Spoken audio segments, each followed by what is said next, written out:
Tem uma coisa que eu acho particularmente muito fascinante, que vai além, a repercussão ela foi além do consumo.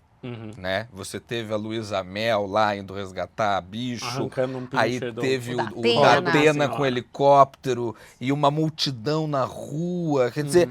E pessoas indo, o TikTok, né? O fator TikTok. Virou Dançar um na ponto frente da casa, se turístico fantasiar aquilo dela, ali. teve fantasia no carnaval. Né? Você Virou. atribui isso a quê, assim?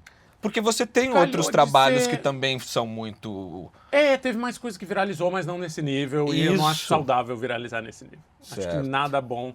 Mas tem um outro lado que teve o circo todo, teve o furdunço todo, teve esses desdobramentos imprevisíveis, mas no meio disso tudo começaram a sair os números de denúncia. Claro. E quando saiu, eu tava muito inseguro. Porque eu não sabia mais o que era meu, o que era do Datena, o que era do TikTok. De verdade, porque as pessoas me vinham cobrar e dizer, não, a polícia invadiu por sua causa. Eu fiz uma reportagem, ou não, a polícia está cobertando por sua causa, ou você destruiu uma família, ou você tirou os cachorros de uma velhinha, ou você... E chegou ali um momento que era tanto barulho que eu não entendia mais o que era a minha...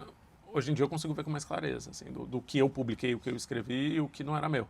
Mas daí, nesse momento de caos absoluto, começaram a sair os números do Ministério Público do Trabalho sobre denúncia de suspeita de trabalho análogo à escravidão doméstica e Aí tinham faz sentido.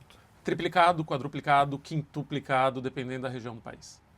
Então, no final, se uma vida foi salva por causa dessa história, porque a pessoa ouviu uma história e falou, pô, acho que A minha avó. vizinha teve a história da avó, né? Você sabe que isso é real. Aham, Eu sei que sei. você sabe que isso é real, porque você é a pessoa mais bem informada. A neta me escreve dizendo, eu vou denunciar minha avó porque minha avó mantém uma pessoa em escravidão doméstica. Caraca. E eu ouvi o podcast e eu entendi o que era a relação da minha mulher com essa avó, da minha avó com essa mulher. Então, se uma pessoa saiu de uma situação degradante dessa, tá ótimo. O resto é o resto. Assim, o resto é... Mas quando você está no processo de apuração e de gravação, você tem esse tipo de objetivo, claro? Ou o que você quer ali é contar uma história que é muito interessante? Eu acho que, primordialmente, o primeiro objetivo é contar uma história interessante. Tá, Mas eu acho que para uma história ser interessante, vem aí a pegadinha. certo. Ela precisa falar sobre uma coisa mais profunda do que ela fala. Tá. Ela precisa ter um espectro rondando ela que você não sabe exatamente qual é no começo. Eu, às vezes, não sei até o final.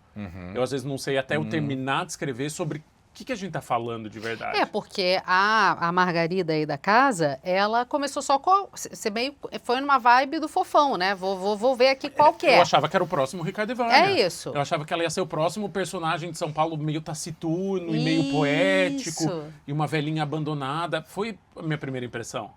E eu não tinha controle sobre o cavalo de pau que deu. E no final eu era procurada pelo FBI. Eu não queria escrever uma história de crime, mas eu me via obrigado a escrever uma história de crime. Porque não estava no script. Porque não tem Sim. script no nosso trabalho, né? É isso. A gente começa achando que Vai está fazendo uma descobrindo. coisa e vai descobrindo. Como falou o conforme vai. Zavascki, puxa uma pena, sai a galinha, o pavão inteiro. Finado Zavascki. Você não sabe o que vem. Então, acho que tem isso. Assim, acho que toda boa história, ainda mais em áudio ou em livro de não ficção, de reportagem, ela tem que falar sobre alguma coisa maior do que ela.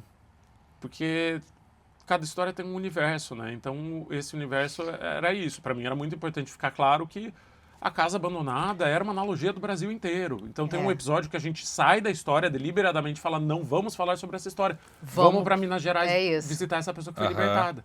E vamos entender que não é só essa senhora excêntrica que grita com as pessoas que faz isso. Não, tinha na minha rua em Jundiaí. Tinha possivelmente no Rio de Janeiro, Nossa, na sua tem. infância. Tinha, não? Tem. É isso, Tem. tem no Brasil inteiro. E aí vira tipo, é minha mãe, é como se fosse da minha família. Ajudou a me criar. Sim. Tem todo o carinho, todo o amor, mas... É a velha pergunta, tá na herança da família? Tá no testamento? Tá no testamento? Não tá, então não é família. Exato. A bem da verdade é essa.